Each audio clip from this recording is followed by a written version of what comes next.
بہت قریب آ رہی ہے، جو رات ساری راتوں سے افضل و اعلیٰ ہے، شب قدر سے بھی بہتر ہے، شب برات سے بھی افضل ترین ہے۔ یہ رات جو آ رہی ہے، اس رات کی برابر کوئی رات ہے ہی نہیں۔ مانگ لو مانگ لو ان کا غم مانگ لو، مانگ لو مانگ لو ان کا غم مانگ لو، چشم رحمت نگاہ کرم مانگ لو، معصیت کی دوا لا جرم مانگ لو، مانگنے کا مزہ آج کی رات ہے۔ سمجھے نہیں سمجھے؟ مانگنے کا مزہ آج کی رات ہے۔ اس رات میں رب کائنات اپنے بندوں پر بے حساب انعام و اکرامات عطا فرماتا ہے۔ تو ہمیں چاہیے کہ آج کی رات ہم جاگیں عبادت کرنے کے لیے، نماز پڑھنے کے لیے۔ جو ہماری نماز چھوٹ گئی ہیں وہ نماز پڑھیں، اور جن کی نماز پوری چل رہی ہیں ان کی کوئی چھوٹی نہیں ہے تو وہ نفل نماز پڑھ سکتے ہیں، قرآن پاک کی تلاوت کریں، درود شریف پڑھیں۔ بہت بڑے بزرگ بخاری شریف کی جنہوں نے شرح لکھی وہ فرماتے ہیں رب کائنات اس پر بہت انعام فرماتا ہے جو کہ ربیع الاول کی راتوں کو عید بنا لیتا ہے۔ تو آج کی رات ہمیں خوب عبادت ریاضت اپنے رب کو منائیں اور اپنے آپ کو بدلنے کی کوشش کریں۔ ہر بندہ اپنے بارے میں خوب جانتا ہے، اتنا اور کوئی نہیں جانتا ہے دنیا میں۔ ہم اپنے اندر جھانکیں اور اپنے آپ کو ٹٹولیں اور دیکھیں کہ ہمارے اندر کیا چیز غلط ہے، اور آج کی رات اللہ سے توبہ کریں، اللہ آئندہ اب تک میں نے جتنے غلط کام کیے ہیں آج سے غلط کام نہیں کروں گا۔ 12ویں شریف میں تیرے پیارے محبوب کی پیدائش کی رات ہے، آج رات میں سچی توبہ کرتا ہوں، پھر ہماری زندگی کیا ہو جائے گی، بدل جائے گی، کیونکہ اللہ تبارک تعالیٰ بہت جلد توبہ قبول فرمانے والا ہے اور توبہ کرنے والوں سے بہت راضی اور خوشی رہتا ہے۔ تو ہمیں چاہیے کہ ہم خوب، ایک بہت بڑے انسان تھے نوجوان، انہوں نے ایک ولی اللہ سے پوچھا کہ حضرت یہ بتائیے کہ میں نیک کام کرنا چاہتا ہوں، میری نماز نہ چھوٹے، میری کبھی فجر کی نماز نہیں چھوٹے، ایسا کوئی عمل بتا دیجیے مجھے۔ بولے ٹھیک ہے۔ تو انہوں نے کہا 3 باتیں آپ کو یاد رکھنی ہیں سونے سے پہلے۔ جب آپ سوئیں تو آپ خود سے یہ کہیں کہ اللہ معیہ، اللہ میرے ساتھ ہے، اللہ پاک میرے ساتھ ہے، اور کہیں اللہ ناظر الیہ، اللہ میری طرف دیکھ رہا ہے، اللہ مجھ کو دیکھ رہا ہے، اور کہیں اللہ شاہدی، اللہ میرا گواہ ہے۔ یہ 3 باتیں آپ کہہ کے سویا کریں۔ انہوں نے اس پہ عمل کرنا شروع کر دیا تو پھر ان کی فجر کی نماز نہیں چھوٹتی، اور کوئی بھی الٹا سیدھا کام کرنے کی کوشش کرتے تو فوراً یہی اپنے آپ سے کہتے اللہ میرے ساتھ ہے، اللہ مجھ کو دیکھ رہا ہے، اور اللہ میرا گواہ ہے، تو وہ اس غلط کام کو چھوڑ دیتے۔ اور جب کوئی نیک کام کرنا چاہتے اور ہمت نہیں ہوتی پھر یہی کہتے کہ اللہ میرے ساتھ ہے، اللہ مجھ کو دیکھ رہا ہے، اور اللہ میرا گواہ ہے۔ یہ ہم سب کے لیے بھی ہے، ہم سب کو رب کائنات دیکھ رہا ہے، اس کی نظر سے اس کی کچھ بھی چھپا نہیں ہوا، اس کی نظر قدرت سے کوئی چیز چھپی ہوئی نہیں ہے۔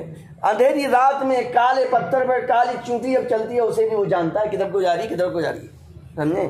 کہیں پر بھی سمندر میں کوئی بوند گرتی ہے اسے پتا ہے، کہیں پر میرے دوست کوئی درخت کا پتا گرتا ہے تو اللہ کو پتہ چلتا ہے کہ کون سے درخت کا کہاں پتا گر رہا ہے، وہ سب جانتا ہے۔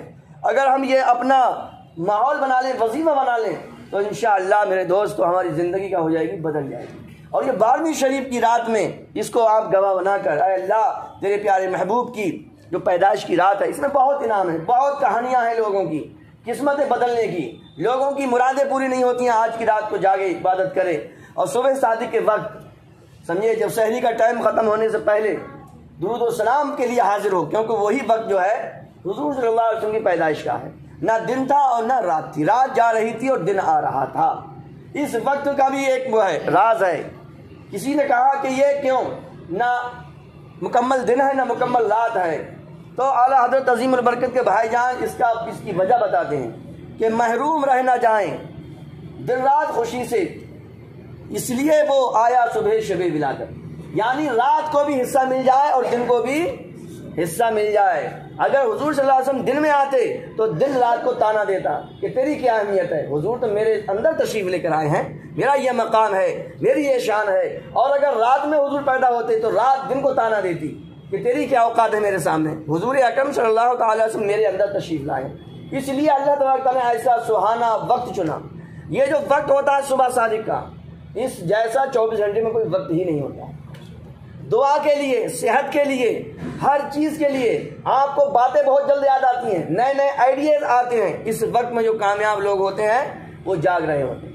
کوئی بھی دنیا کا کسی بھی دھرم کا ہو، جو کامیاب بندہ ہوگا وہ اس وقت ضرور جاگ رہا ہوگا، سحری کے وقت، تہجد کے وقت۔ اور ہمارے پیارے آقا صلی اللہ علیہ وسلم کی یہ سنت تھی کہ شام کو جلد سو جاتے عشاء کی نماز پڑھ کر، اور پھر تہجد کے وقت آپ اٹھ جاتے۔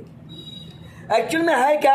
حقیقت میں میلاد شریف کا مطلب ہم اپنے حضور کے اخلاق، حضور کی باتیں، حضور کے خاندان، حضور کے جو معجزات ہیں انہیں بیان کرتے ہیں، اور ہم اپنا بھولا سبق یاد کرتے ہیں کہ ہمارے پیارے آقا صلی اللہ علیہ وسلم کے صدقے میں اللہ نے سب کچھ بنایا ہے۔ ہم اس رات کو ساکشی مان کر، گواہ بنا کر اللہ سے توبہ کریں، یا رب کائنات یہ برکت والی رات ہے۔ سب سے بڑا انعام یہی ہے کہ بندہ اپنے آپ کو چینج کر لے، بندہ اپنے آپ کو بدل لے۔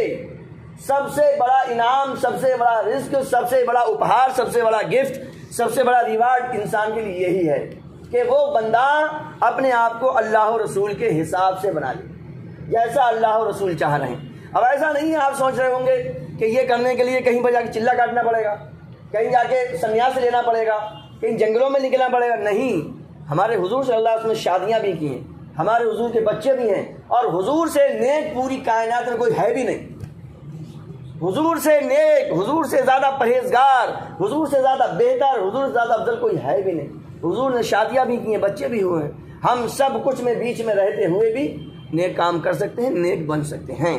ضرورت ہے میرے بھائیوں، ہم سب سے حساب ہونا ہے، ہر ایک پائی پائی کا حساب ہونا ہے۔ اس دن کو یاد کرو، اور اس دن کا کوئی پتہ نہیں، آج بھی ہمارا انتقال ہو سکتا ہے، کسی کا بھی انتقال ہو سکتا ہے۔ تو ہم ہر وقت الرٹ موڈ پہ رہیں، ہر وقت تیار رہیں، اور حضور اکرم صلی اللہ تعالی وسلم کی پیدائش کے صدقے میں ہم دعائیں کرتے رہیں۔ تو جس سے بھی ہو سکے آج کی رات جاگے، مسجد میں نہیں جاگ پائے تو گھروں پہ جاگ لے، قرآن پاک کی تلاوت کرے۔ زیادہ نہیں جا سکتا ہے تو کم سے کم 4 بجے کا الارم لگا دے، 4 بجے اٹھ جائے، مسجد میں آ جائے، یا اپنے گھر پہ ہی درود و سلام پڑھ لے، سب بچوں کے ساتھ مل کر۔ انشاءاللہ بہت فائدے حاصل ہوتے ہیں۔ پرانی دعائیں جو بندے کو لگتا ہے کہ ہماری قبول نہیں ہو رہی ہیں، وہ دعائیں قبول ہو جاتی ہیں، رب کائنات ان کو ظاہر فرما دیتا ہے۔ تو ہمیں حضور اکرم صلی اللہ تعالی وسلم کی پیدائش کا رب کائنات صدقہ عطا فرمائے، اور انشاءاللہ دن میں ماحول درست رہے، موسم صحیح رہے۔ جلوس نکلے گا، اعلان ہو گیا ہے 8 بجے کا، آپ لوگ تیار رہیں، تیار ہو کر آئیں، سکون سے، کوئی ہردنگ نہیں، سکون سے نظریں جھکائے ہوئے درود شریف پڑھتے ہوئے، نظریں جھکائے درود پاک پڑھتے ہوئے، کوئی بیہودگی والی بات نہیں ہونی چاہیے، تاکہ دنیا دیکھے تو دیکھے کہیں ارے مسلمان تو اتنے نیک ہیں، پھر ان کے نبی کتنے نیک ہوں گے۔ جب مسلمان اتنے سیدھے سادے ہیں تو ان کے نبی کتنے اچھے ہوں گے۔ جب مسلمانوں کا اخلاق، ان کا رویہ، ان کا کریکٹر اتنا اچھا ہے، تو پھر جن پہ یہ ایمان لائے ہیں ان کا کریکٹر کتنا اعلیٰ، کتنا افضل، کتنا بیسٹ، کتنا گریٹ رہا ہوگا۔ کیونکہ انسان ہمیں دیکھ کے ہمارے مذہب کو سمجھے سرچ کرتا ہے، دیکھتا ہے، سمجھتا ہے، وہ ہمارے مذہب پر فوراً کہتے ہیں یہ مسلمان ہیں، یہی مسلمان دھرم ہے۔ تو میرے بھائیوں، ہم اپنا کردار اچھا کریں۔ بازار چل رہا ہے، بار بار چپلیں بیچارہ کوئی نہ کوئی روزانہ مسجد سے لے جا رہا ہے۔ اب آپ سمجھیے، جس قوم کو اللہ تعالیٰ نے اشرف المخلوقات بنایا، اشرف المخلوقات کا مطلب سمجھتے ہو؟ ساری مخلوق میں، ساری رچنا میں اللہ نے جتنا جو کچھ بنایا ہے، انسان اس میں 1 نمبر پر، اسے کہتے ہیں اشرف المخلوقات۔ اب بتاؤ، جس کو اللہ نے اشرف المخلوقات بنایا، اپنے ہر پروڈکٹ سے اوپر 1 نمبر کا پروڈکٹ ہے انسان۔ اللہ فرماتا ہے کہ میں نے انسان کو اشرف المخلوقات، اتنا مقام، اتنا رتبہ دیا خدا نے انسان کو، اور پھر حضور پہ ہم ایمان لائے تو اور بھی ہمارا مرتبہ بڑھ گیا، اور ہمارا دھیان اب بھی چپلوں پہ ہے۔ اب یہ سوچنے کی بات ہے، جس مخلوق کو اللہ نے اشرف المخلوقات بنایا، یہ مقام دیا، یہ رتبہ دیا، اور ہم گر کر پیروں میں آ رہے ہیں، ہم گر کے آگے چپلوں میں گر رہے ہیں، تو اس کے ذمہ دار تو ہم ہی ہیں نا۔ اللہ تعالیٰ تو ہم کو بنایا ہے نا بیسٹ، 1 نمبر کوالٹی کا ہمیں بنایا، مگر ہم ہی الٹے سیدھے کام کر رہے ہیں، تو پھر اس کا کیا علاج ہے؟ کہتے ہیں کہ اپنے پیر میں کلہاڑی مانگنے کا کوئی علاج نہیں ہوتا، جو اپنے پیر میں خود کلہاڑی مار لے اس کا کوئی علاج نہیں ہے، یہی ہم کر رہے ہیں۔ تو میرے دوستو، ہم سب سے افضل، سب سے اعلیٰ نبی کے امتی ہیں، حضور کے صدقے میں ہم سارے امتیوں میں ہمارا رتبہ بھی سب سے بڑا ہے، اور یہ بات آپ اچھی طرح سے جانتے ہیں، جتنا بڑا مقام ہوتا ہے، جتنا بڑا عہدہ ہوتا ہے، اتنی بڑی ذمہ داری بھی ہوتی ہے۔ سمجھے نہیں سمجھے؟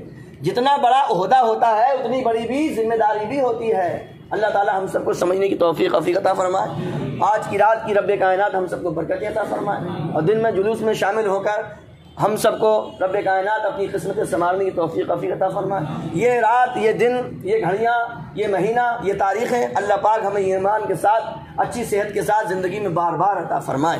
اللہم صلی علی، درود شریف پڑھ لیجیے.